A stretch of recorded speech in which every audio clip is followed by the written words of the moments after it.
Hello, I'm Jonathan Bradshaw, and today I'm with Jessica Puente Bradshaw, who's running for City Commission in the city of Brownsville for the at-large position A. The early voting is from June 10th through the 18th, excluding Sunday, and the election day is June 22nd. Today we're going to have a video called Meet Jessica. It's our first video within the Why Jessica series. As voters, I'm sure you're asking, well, why should I vote for you? Well, logically, the first step in helping people understand that is to help people understand, well, who is Jessica? So today we're going to just take advantage of a sample ballot that we produced as part of a handout for voters. If you'd like some for yourself or friends, just let us know. You can contact us on the Facebook page. But essentially, this ballot has some information about Jessica. It's almost like a mini Meet Jessica. So we're going to use this as the basis for our review today. And so, Jessica, can you maybe tell us a little bit about yourself? And we're just going to start with who. Who are you? And what do we need to know about you as voters? Well, first of all, just so that you have it there on the screen, this is my lovely family. Everyone has lovely families. I have one too. Myself, this is probably more realistic as to what I look like every day. Rather than this card. Everybody says I don't look like this card. But, it is what it is. Great pictures. And then my husband, Jonathan, Paulina, and Christopher. And basically, who am I? Mom. I have 2 kids. I've been married almost 25 years, and we homeschool our kids. But my kids have attended private and public school at the time. Homeschooling works for us. And so, anyway, that's, and then you can see us in our backyard in the garden. Yeah. So let's tell us about your garden. Oh, that's just me. I love roses, and so that's just sitting in the backyard. And it's beautiful. It's nice to be out. I wish I had more time, but I don't with the campaign. Yep. Well, as of right now. But yes. You're our gardener. You have a great green thumb. I will advocate that. And I think that her specialty are roses, and she really loves roses. So, great. So let's talk a little bit about education. This, a lot of times people run on their resumes. A lot of times people want to say, hey, well, I have this education or this experience. And fundamentally, that's important. But can you maybe help us understand a little bit about your education and what your experience and what that means to you in the City Commission? I think what it means to me and also who it's made me, everyone's experiences make them who they are. And in my case, I probably have a really long resume when it comes to the schools that I've attended. All of them amazing schools. I put the years here. I did attend Immaculate Conception School when I first came to Brownsville. I'd already been in Brownsville, but I attended there. I loved it. I wish that school was still open. I did attend Russell Elementary 2 years. That was wonderful as well. I still remember Mrs. Diaz and Ms. Gonzalez, and then Stell Middle School, my 2 years there. And then zoned for PACE, but I went to mid-high. Great school also. And I did 1 semester at Baylor where I met my husband. And then I was at UTB, and as you can see, I'm kind of a nerd. I wasn't a nerd at Baylor, but I was definitely a nerd. Well, I straightened out and got real nerdy after that. But I was there at UTB with Jonathan. He was there as well. And then I did finally get my BFA from the University of Utah and graduated in '98. So for those that may not know, a BFA is a Bachelor of Fine Arts. So when Jessica was going to school, she was very artistic. I think that's one thing that I agree. I'm not discounting it. That's one thing that I can say for sure. Jessica is very creative. She's able to bring new thoughts and ways of looking at things. Same problems, but from a different perspective. I'm going to just kind of treat this a little bit like an interview. Your mom and you came from Mexico. Can you tell us about how old you were when you came from Mexico and immigrated to the United States? I was about anywhere between 3 and 4, and my mom came to Brownsville in order to have me grow up in a place where I could have better opportunity. She always said, I didn't want you to grow up in a place where, you'd be quote unquote poor and descalza or barefoot. And, not that I would have grown up that way, but it was something that she felt strongly about, and she felt that she needed to go somewhere else, and she came to Brownsville. And so Brownsville has been my home. Matamoros has also been my home in the summertime with my madrina or my godmother. But, they're both my homes, but Brownsville is where I grew up, where I was educated since, pre-K. And so, that's why we're here. We loved it. I loved it as a kid growing up, and I still love it today. Yeah. Brought him back. Well, yeah, you brought me here. And I love it too. Brownsville has a massive amount of potential, and I think that we can release that potential with the right people in certain offices. We really didn't talk too much about your career yet. Do you want to touch on that a little bit? My career, as far as who it's made me, I got my BFA, or Bachelor of Fine Arts, but when I started working, I immediately, and I was actually doing this while I was getting my bachelor's in Salt Lake City. I started teaching right away. I started teaching Spanish when we got to California because of your job. After graduating from college, I immediately jumped in. Teaching is something that I've always been passionate about, and I think that the video series is a reflection of my teaching, wanting to teach the public. But I have taught all age groups, from adults to kindergartners, in many ways, shapes, and forms, through community education, through actual teacher certification in middle school, and then in high school here, charter schools, private schools, you name it.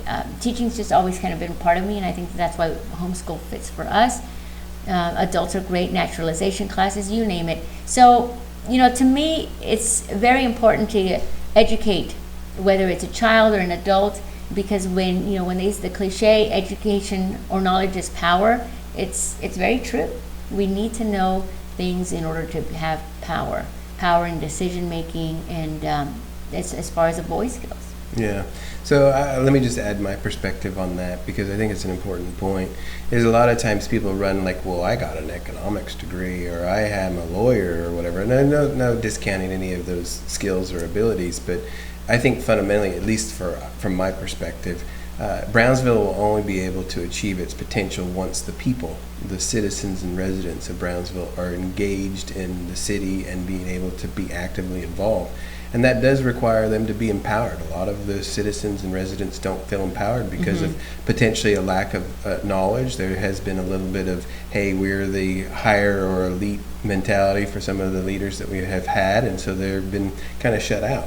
And so a teacher in a governmental job or in a city commission, I think, is an important step forward to being able to get more people engaged in the process.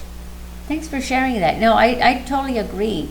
That is one thing that we are lacking in Brownsville. A lot of people still don't have the knowledge necessary to feel empowered, as you said. And so that's a big part of me. But I've had other experiences: real estate investing, property management, investment analysis, and management of investments. And to me, they're not the most exciting things to talk about. Like, I don't get all excited like Jonathan does about it, but it's there. It's knowledge that I have, and it's things that I can look into, and it's an insight that allows me to understand budgets, logic and spending and asset allocation. And so it's all there. And so I think that is another benefit. I think it qualifies me to be there in the city commission, because not only can I relate to people, but I can relate to the budget, the allocation, what do we need as a citizenry, and what can we afford. So it's a balance in that regard. And so I think that when it comes to reading it, I'm going to understand it. I'm an English teacher. I can understand English, and I can read through it. And so there you go. I think it's, like I said, I think my experiences they balance me out well.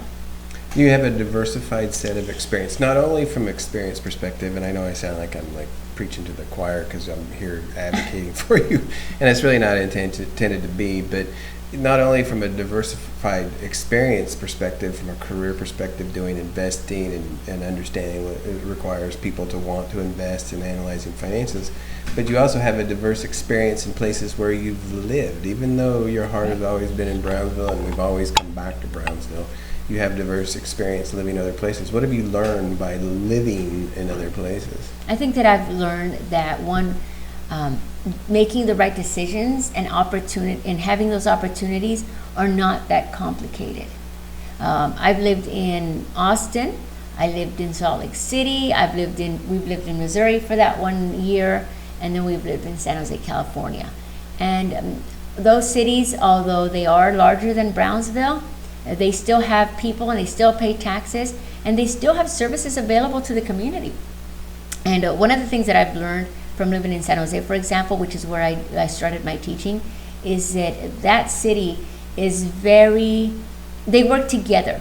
Let me tell you that in San Jose, there are about, I don't know, 9 to 12 school districts in one city.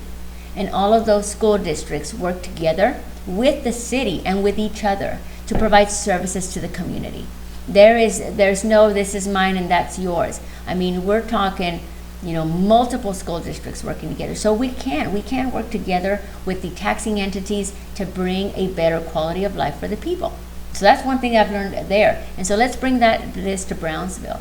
I think having lived in different places allows me to see what works and how we can improve our own city by applying some of those positive and beneficial practices to our own community. That's right. And I'd be remiss if I kind of just left it lived in those other cities. You've been actively serving in those other cities and various volunteer opportunities and engaged in your community where you've been. So that's why you have particular insight. We only have another minute or so on this first side of the ballot. You have some hobbies there. I don't know if you want to touch on anything in particular as either related to the services or service or hobbies. But I think hobbies are, what would someone want to know about you just on a personal level of what your interests are? I think that I'd like the viewers to know, and people that are, either going to vote for me or thinking about voting for me, is that I am just like anybody else, I'm a multidimensional person. I have feelings too. My feelings get hurt too when somebody says something negative about me, but I also get excited when somebody says that they appreciate me. But with that said, as far as my hobbies, I love getting outdoors. I love getting my hands dirty. I don't mind dirt underneath my fingernails. I love health and detox and yoga, and I've met some awesome people, and I'm so glad that we have a thriving community of people who enjoy yoga and meditation and, natural juicing and all of those things. Heck, I'll even say it, CBD, all of that stuff.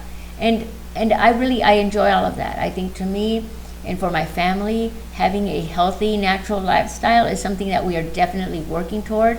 Sometimes during the campaign, it's not that easy. It's real easy to get into the ruffles. Oh, yeah. Or M&Ms. And the M&Ms that are right here. Oh. But we really do enjoy those things. And we have some great businesses here that are available to us that can provide us with that quick, freshly squeezed juice.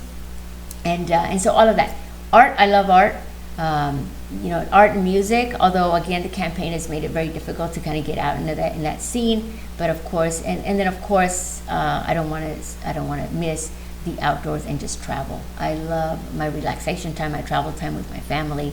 Brownsville is also a great place because if you want some quick travel, nothing like sitting at the Resaca, going to the beach nearby. And food always goes along with travel, so I do love food too. So anyway, that's in a nutshell, that's me. So I'm a person, I have feelings too. Yeah, all right. So thank you for sharing that. Hopefully that's whetted everybody's appetite to learn a little bit more about you, and I think it's pretty positive. What we'll do is have another quick conversation about the backside of the sample ballot, just to be able to share some of the information that's on there. It may not be specifically all about Jessica, but it's some information that I think that she wants people to know. So we'll be right back. Thank you for watching. Part 2 is coming up. Bye-bye. Bye. I'm Jessica Puente Bradshaw. Election Day is June 22nd. Vote for me to elevate Brownsville.